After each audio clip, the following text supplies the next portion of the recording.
Hi folks, Kruger Bear here. I'm in my fart sack because I'm not feeling too well. Okay, so this is the ultimate horror movies tier list. I nicked this idea from Scaredy Cats. What we're going to do is just rank these movies from best to worst. I'll provide the links so you can play along at home. Okay, so let's get cracking. 10 Cloverfield Lane. Good movie. Shame they had to put it in the Cloverfield franchise because it ruins the ending, but still, I think it's a good movie. 13 Ghosts, the original William Castle. I saw this as a cub. It's fine, it's a lot of fun. William Castle was really into his gimmicks. With this movie, you had to have a special pair of glasses to see the ghosts on screen. Yeah, a lot of these scripts seem to be written around the gimmick, but he's a solid director, he gets good actors, and they're a lot of fun, his movies. Nightmares, haven't seen. Saw. I think this is probably the first one where I'll start pissing people off. I think it's fine. Just an average movie. It's worth a watch. Yeah, I didn't buy it. I think Jigsaw's plan was it's a bit silly, really. I mean, they are silly movies. They get sillier as they go along. But yeah, there's a lot of fans for this movie out there. I just think it's just fine. Actually, I'm probably being unfair. I think it is an above average movie. There's far worse movies out there. Re-Animator, classic movie. Great gore effects. There are problems with it because of its budget, but yeah, I just love those practical effects in it, and it's a lot of fun. And Jeffrey Combs is just great. Repulsion, early Roman Polanski movie. It's a good movie. If you're not aware of it, Repulsion is about the lead character in it is a woman who is repulsed by sex, and if anyone tries to get fresh with her, she reacts violently.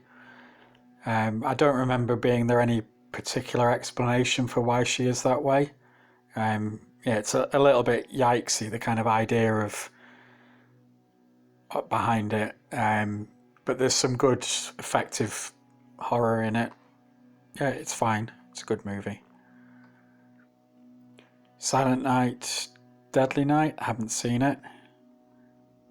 Cabin in the Woods, good movie, really good deconstruction of horror movie cliches, but just a good horror movie in its own right. Unbreakable. Yeah, I'm not a big fan of M. Night. We're going to talk more about that later on. I found this a bit boring, some interesting ideas, but yeah, not a great movie. 28 Days Later, good movie. Shot on video back in the day when very few movies were shot on video. Shot in standard definition, the Canon XL1, which is a camera I used to own. Yeah, but a good movie besides all of that. It's just amazing now that the quality that you can get now from the telephone in your pocket is so much better. On your fucking telephone. Get real. 30 Days of Night. It's fine. It's a good concept. It's set in the Arctic Circle where the sun is going to go down for 30 days. So this town in the isolated Arctic Circle gets attacked by vampires, and it's a relentless ongoing attack. So it's a good idea, but yeah, it doesn't come off so well in its execution. ABCs of Death. Like a lot of anthology movies, it's a mixed bag. There's some really good ones in there, some really bad ones, and overall it just comes out as an average film. Alien 3. A lot of people are redeeming this movie now. I'm going to give it a B, above average. There's clearly some talent in there. directed by David Fincher. But I really don't think there's anything more to say with the Alien franchise. And obviously it wasn't the movie he wanted to make. The assembly cut's a little bit better, but yeah, just an above average movie for me. Alien, the original.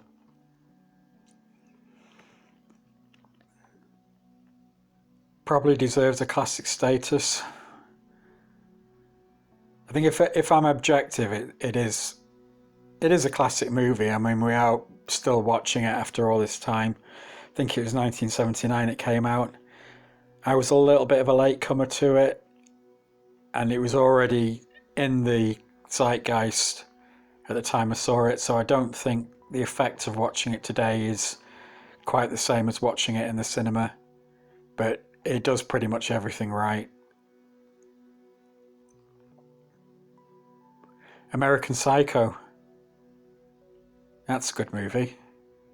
Yeah, still one that even today, like 20 odd years later, is still being dissected. Yeah, I think there's some really good moments in that film. Amityville Horror, haven't seen it. Anaconda. Yeah, complete waste of time. Yeah, I think that movie it's got a good cast. Some really ropey CGI. I mean, the idea is good. I think the idea of having a snake so big that it can eat you could be really horrifying, and it just doesn't work as a horror movie at all, in my opinion. And John Voight's just awful in that movie. A Nightmare on Elm Street. Yeah, it's a good movie. I'm kind of hovering between an A and a B. It's a little bit hokey at its time. It's very inventive for its budget. Yeah. Yeah, it's a good film, I think. Elm Street 2. Again, I'm kind of... Yeah, I think it's more like a B+. I think it's a much better movie than people give it credit for. It's got really good effects. I think this is when Kevin Yeager came in, and there's some really good gore effects in it. The chest burster scene's great. Gay as a rainbow as well, and I don't mean that in a derogatory way. If you look at the movie as the lead character, Jesse, being in the closet, you get an extra layer of meaning from it. So I think it's much better than people give it credit for. Annabelle Comes Home, haven't seen it. Apollo 18, haven't seen it. Arachnophobia. I think that gets a B. I'm going to have to go off of memory for a lot of these movies. It's been a very, very long time since I saw it. I remember it being just fine. And it's a PG movie. It's like a baby's first horror movie. Remember John Goodman being really entertaining in it. Don't know how well it would hold up, but that's how I remember it, thinking, yeah, it's just fine. Not too crazy about it, but didn't hate it either. Attack of the Killer Tomatoes, haven't seen it. AVP, probably being a little bit cruel, but what a wasted opportunity. PG-13.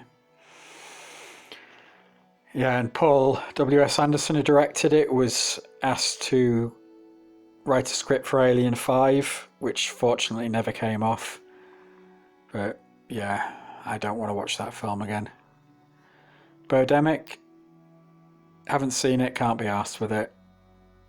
I love watching people on YouTube making fun out of these so bad it's good movies, but I'm not going to waste my time watching it and being bored out of my mind just to get a few laughs out of it.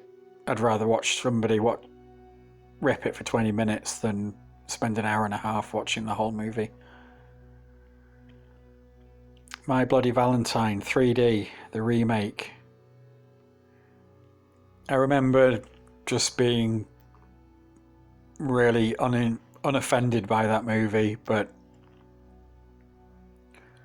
years later I barely remember anything about it, and if you have a slasher movie with no memorable kills, I don't think it deserves a higher rating than that.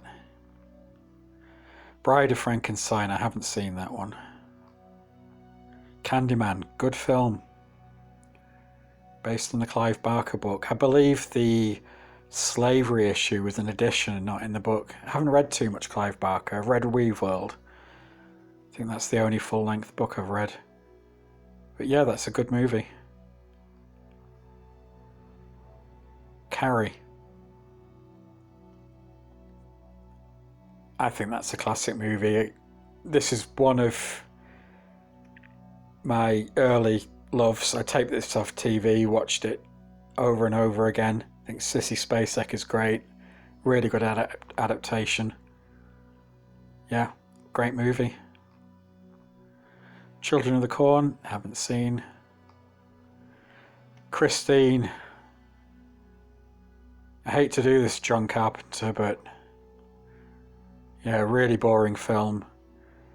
He made this, I believe it was his immediate follow-up to The Thing, and he got very heavily criticised because of the gore in The Thing, so he made Christine really tame, and I think that's my problem with it. It's such a tame movie. I think it's probably John Carpenter's worst film. Cloverfield. A lot of fans for this movie, a lot of love for it. I'm going to put it as a B. I think it's just fine. I'm not a big fan of found footage. Did a pretty good job, I thought, as a found footage movie. But I think it's nothing that special. I mean, it's basically Godzilla but found footage. So yeah, I'll leave it at a B. Creature from the Black Lagoon. I haven't seen this since I was a cub. But my memory of it was I liked it quite a bit. I enjoyed it. I mean, it was old even when I was a cub, and I remember going into it thinking, oh, it might be a bit rubbish because it's an old movie, and enjoyed it more than I thought I would. But it's been a very long time, but I certainly remember enjoying it. Creep. This is the one on the subway, not the found footage one. Haven't seen it.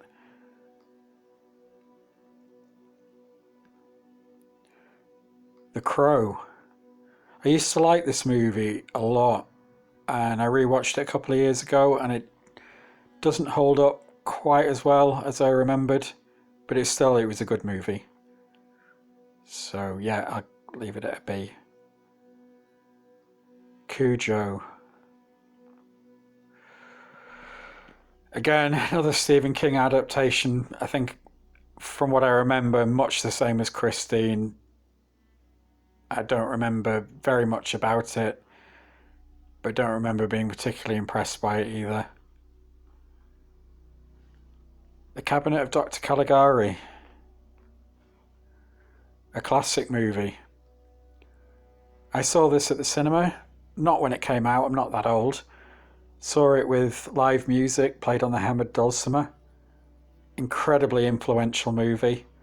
If you see this, like, you'll see sort of so many Tim Burton movies within this. But yeah, it's so influential. Still, I think, a very creepy movie. Yeah, I think it totally deserves its classic status.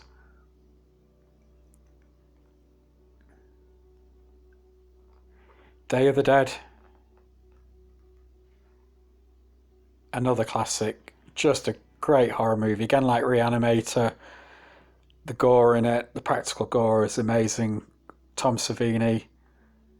Yeah, it's just a great movie. Sometimes, of the original three, sometimes I go between Dawn and Day over which I prefer. Sometimes I prefer Day, sometimes I prefer Dawn. I think they're both just great movies, just classics of the horror genre. I'm running this monkey farm now, Frankenstein, and I want to know what the fuck you're doing with my time!